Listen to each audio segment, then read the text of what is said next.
سامعین کرام،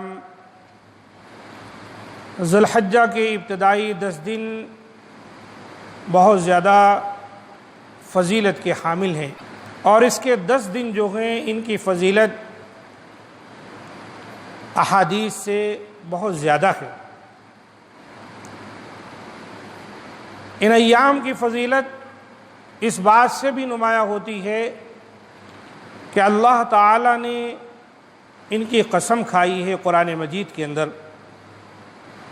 ارشاد باری تعالیٰ کے والفجر ولیال عشر، قسم ہے فجر اور ذی الحجہ کی 10 راتوں کی۔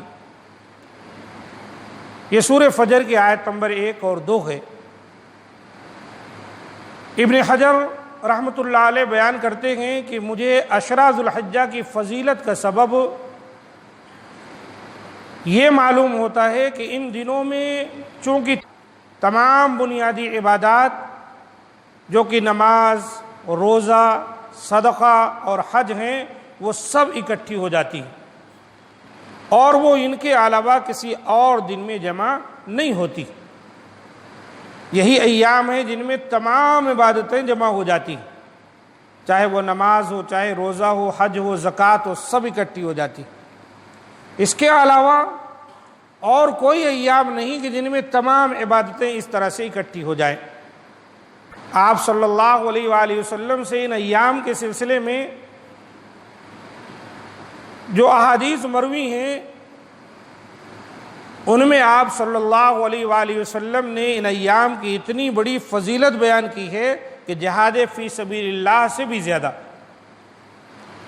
حضرت عبداللہ ابن عباس رضی اللہ تعالیٰ عنہما اس حدیث کے راوی ہیں، کہتے ہیں قال رسول اللہ صلی اللہ علیہ وسلم ما من ایام العمل الصالح فیہا احب الی اللہ من هذه الایام العشر، کہ رسول اللہ صلی اللہ علیہ وسلم نے فرمایا کسی بھی دن میں کیا ہوا اچھا کام اللہ تعالیٰ کو ان 10 دنوں میں کیے جانے والے نیک عمل سے زیادہ پیارا نہیں ہے۔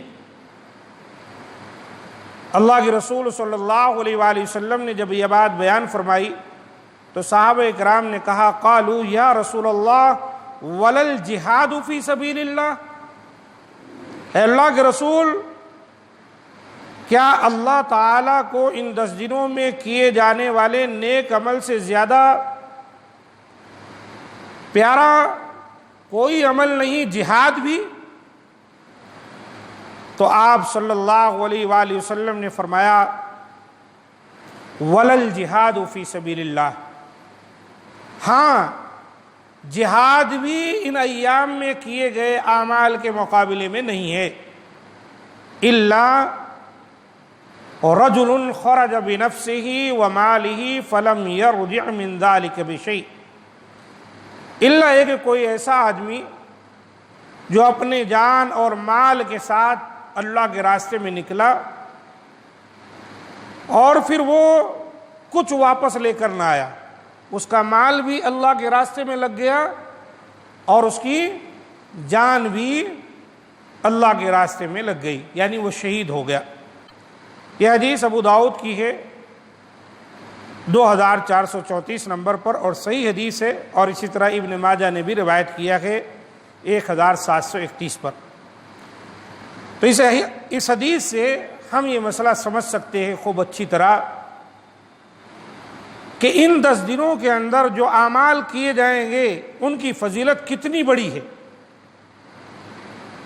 اتنی بڑی کہ اللہ تعالیٰ نے قرآن مجید میں ان 10 دنوں کی قسم کھائی، اور نبی صلی اللہ علیہ وآلہ وسلم نے 10 دنوں میں کیے جانے والے اعمال کو جہاد فی سبیل اللہ پر بھی فوقیت عطا فرما دی۔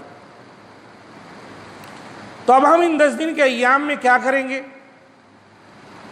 حضرت عبداللہ بن عمر رضی اللہ تعالیٰ عنہما سے روایت ہے، وہ بیان کرتے ہیں کہ نبی کریم صلی اللہ علیہ وسلم نے فرمایا ما من ایام اعظم عند اللہ ولا احب الیہ من العمل فیہن من هذه الایام العشر فاکثروا فیہن من التہلیل والتکبیر والتحمید، کوئی دن بارگاہ الہی میں ان 10 دنوں سے زیادہ عظمت والا نہیں، اور نہ ہی کسی دن کا اچھا عمل اللہ تعالیٰ کو ان 10 دنوں کے عمل سے زیادہ محبوب ہے، پس تم ان 10 دنوں میں کثرت سے لا الہ الا اللہ، اللہ اکبر اور الحمدللہ کہو۔ نبی صلی اللہ علیہ وآلہ وسلم نے گویا کہ بعض اعمال کی طرف اشارہ بھی کر دیا کہ تم یہ عمل اگر کرو گے تو ان 10 دنوں کے اندر زیادہ بہتر ہوگا۔ اس کے اندر کیا ہے؟ لا الہ الا اللہ، اللہ اکبر، الحمدللہ۔ اسی لیے حدیث سے یہ بات ثابت ہے کہ صحابہ کرام جیسے ذی الحج کا چاند نظر آ جاتا تھا تکبیرات بلند کرنے شروع کر دیتے تھے، اللہ اکبر، اللہ اکبر، اللہ اکبر، لا الہ الا اللہ، واللہ اکبر، اللہ اکبر وللہ الحمد۔ مختلف صیغے اس کے حدیثوں میں آئے جو صحابہ کرام اس طرح سے ان 10 دنوں کے اندر پکارتے تھے۔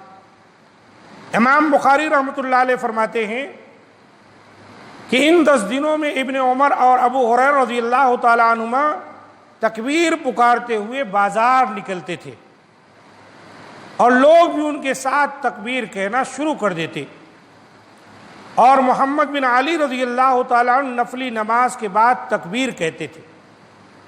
فرض کے بعد جو لوگ عادت بنا لیتے ہیں وہ درست نہیں، نفل پڑھنے کے بعد آپ جتنی طبیعت چاہے تکبیرات کہہ سکتے۔ اگر فرض کے بعد بھی کوئی کہتا ہے 1 2 3 مرتبہ یہ سمجھتے ہوئے کہ میں اللہ کی کبریائی اور بڑائی بیان کرنا چاہتا ہوں، نہ کہ ایسا کہنا سنت ہے، کوئی حرج نہیں، لیکن خصوصی طور پر جو ادعیہ و اذکار ثابت ہیں انہیں ترک کر کے صرف کوئی شخص سلام پھیرتے ہی اللہ اکبر، اللہ اکبر، اللہ اکبر، لا الہ الا اللہ، واللہ اکبر، اللہ اکبر وللہ الحمد، اس کی عادت بنا لے تو یہ بات درست نہیں۔ ہاں کچھ ادعیہ و اذکار پڑھ لینے کے بعد میں 2 3 مرتبہ پڑھ لیتا ہے تو کوئی حرج بھی نہیں، کیونکہ اسلاف سے ایسا ثابت ہے۔ تو یہ حدیث جس کے اندر لا الہ الا اللہ، اللہ اکبر، الحمدللہ کی فضیلت آئی ہے کہ ان ایام میں کثرت سے ہم پڑھیں، اللہ کے رسول صلی اللہ علیہ وسلم نے اس کا حکم دیا ہے اپنی امت کو، یہ مسند احمد میں آئی ہوئی حدیث ہے، 5446 نمبر کی، جلد نمبر 7 ہے، اور حدیث صفحہ نمبر 224، اور اس کی سند صحیح۔ تو ہم کو ان ایام میں جو کام کرنا ہے وہ ہے تکبیرات کو بہت زیادہ سے زیادہ پڑھنا۔ اور اسی طرح امام بخاری رحمۃ اللہ علیہ نے جو حدیث نقل کی ہے کہ حضرت عبداللہ ابن عمر اور ابو ہریرہ رضی اللہ تعالیٰ عنہما بازار کو نکل جاتے تھے، تکبیرات کہتے تھے، اس سے بھی اس بات کی دلیل ملتی ہے کہ صحابہ اکرام کثرت سے تکبیرات کہتے تھے۔ کیوں بلند کرتے تھے؟ تاکہ اگر کوئی غفلت میں ہے، بھول گیا ہے، اس کو یاد نہیں ہے، کاموں میں مشغول ہو گیا ہے، تو یاد آ جائے اور وہ بھی پڑھنے لگ جائے۔ اس لیے جہاں کہیں آپ ہیں 1 2 مرتبہ بلند آواز سے پڑھ دیں تاکہ دوسرے لوگ سن کر ان کو بھی یاد آ جائے، وہ بھی پڑھنے لگ جائیں، تو کوئی حرج نہیں۔ ان ذی الحجہ کے دنوں میں 9واں دن عرفہ کا دن ہے۔ اس کے بارے میں رسول اللہ صلی اللہ علیہ وسلم نے فرمایا ما من یوم اکثر من ان یعتق اللہ فیہ عبدا من النار من یوم عرفہ۔ امام مسلم نے اس حدیث کو روایت کیا ہے۔ مانا ہے کوئی دن ایسا نہیں کہ اس میں اللہ تعالی عرفات کے دن سے زیادہ لوگوں کو جہنم کی آگ سے آزاد کرتا ہو۔ عرفہ کا دن وہ دن ہے کہ جس دن اللہ تعالی سب سے زیادہ لوگوں کو جہنم سے نکال دیتا ہے، جہنم سے نجات دے دیتا ہے۔ وہ لوگ جو اپنے گناہوں کی وجہ سے جہنم میں پہنچنے والے ہیں، اللہ ان کو بخش کر جہنم سے نکال دیتا ہے۔ تو لہذا یوم عرفہ کی بہت بڑی فضیلت ثابت ہوئی۔ یہی وجہ ہے کہ ایک مرتبہ ایک یہودی حضرت عمر بن خطاب رضی اللہ تعالیٰ عنہ کی خدمت میں آیا اور آ کر کہنے لگا اے امیر المومنین، آیۃ فی کتابکم تقرؤونہا لو علینا معشر الیہود نزلت لاتخذنا ذلک اليوم عیدا۔ اے امیر المومنین، تمہاری کتاب میں یعنی قرآن مجید کے اندر ایک ایسی آیت ہے جس کو آپ لوگ تلاوت کرتے ہیں، اگر ہم یہودیوں کے یہاں ایسی آیت نازل ہوئی ہوتی تو ہم اس دن کو اپنے لیے عید بنا لیتے۔ اور وہ کون سی آیت مبارکہ ہے؟ سورہ مائدہ کی وہ آیت جس کی میں نے شروع میں تلاوت کی تھی، الیوم اکملت لکم دینکم واتممت علیکم نعمتی ورضیت لکم الاسلام دینا۔ اس کا معنی یہ ہے کہ آج کے دن میں نے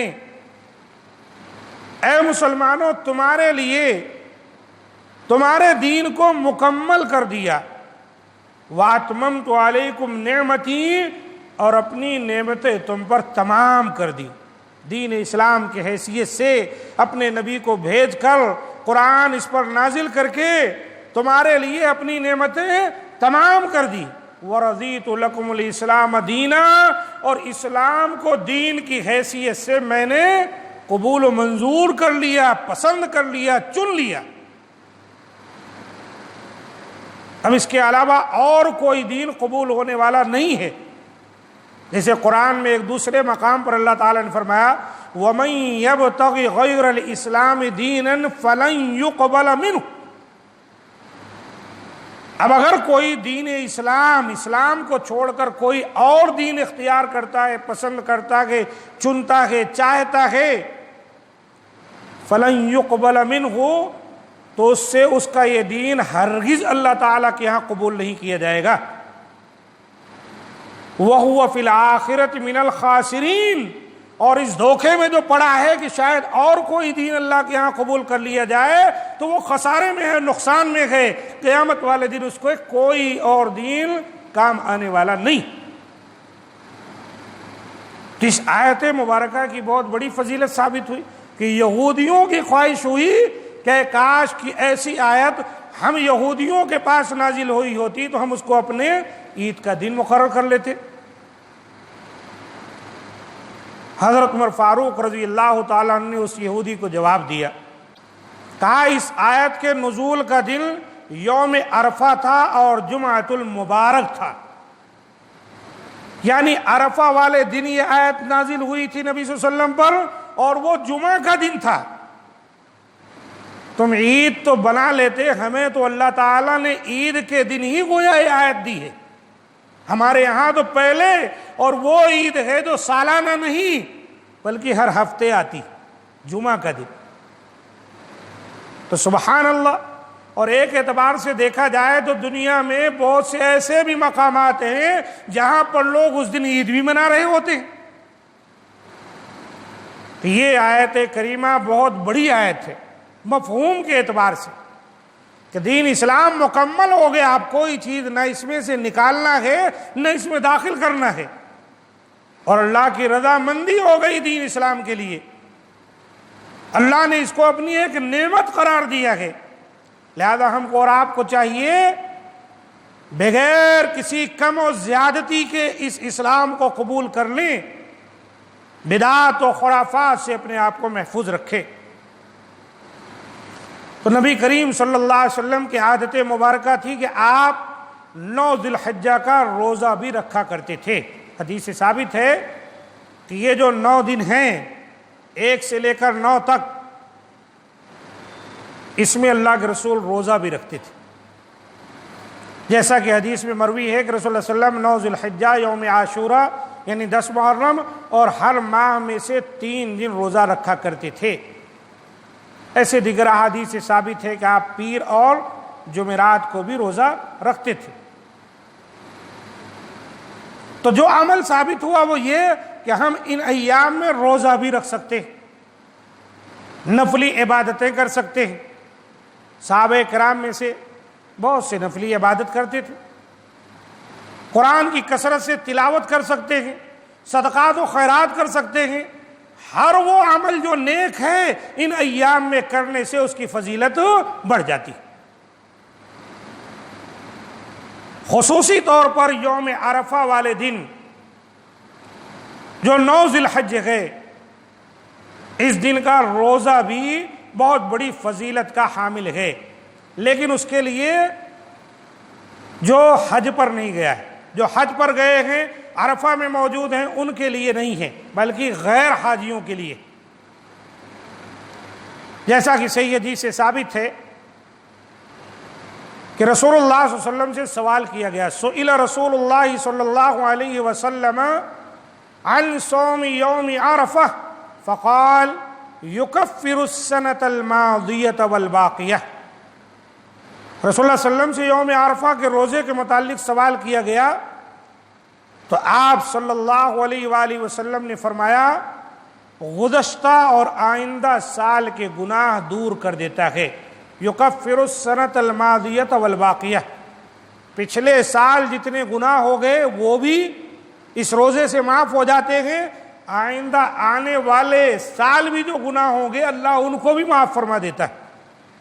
ان گناہوں سے مراد صغائر، چھوٹے چھوٹے گناہ جو ہم سے سرزد ہو جاتے ہیں عادتاً، غیر ارادی طور پر، فطری طور پر کبھی کبھی بعض غلطیاں ہو جاتی ہیں جس کا احساس ہم کو نہیں ہو پاتا، یا احساس ہوتا ہے ہم توبہ نہیں کر پاتے، اللہ تعالیٰ اس روزے کی برکت سے سال بھر پیچھے اور سال بھر آگے کے گناہوں کو بخش دیتا ہے۔ اس حدیث کو امام مسلم رحمۃ اللہ علیہ نے روایت کی، اور اللہ تعالیٰ سے دعا ہے کہ مولا کریم ہم تمام کو آنے والے ان ایام میں زیادہ سے زیادہ نیک کام کرنے کی توفیق دے، اور اللہ تعالیٰ قبول فرمائے، مولا کریم ہمارے حال پر رحم فرمائے۔ ہم میں سے بہت سے بیمار ہیں، اللہ تعالیٰ ان تمام کو شفاء کاملہ اور عاجلہ عطا فرمائے۔ اور یہ اموات کثرت سے واقع ہو رہی ہیں جیسا کہ ہم دیکھ رہے ہیں، اللہ تعالیٰ سے دعا ہے کہ مولا کریم ان کی بخشش فرمائے، ان کے حال پر رحم فرمائے، اور ان کے خاندان کے لوگوں کو اللہ تعالیٰ صبر دے، ثبات دے۔ مولا کریم ہمارے گناہوں کو بخش دے، ہمارے حال پر رحم فرمائے کہ یقیناً وہی رحم و کرم کرنے والا ہے۔ سبحان ربک رب العزت عما یصفون وسلام علی المرسلین والحمد للہ رب العالمین۔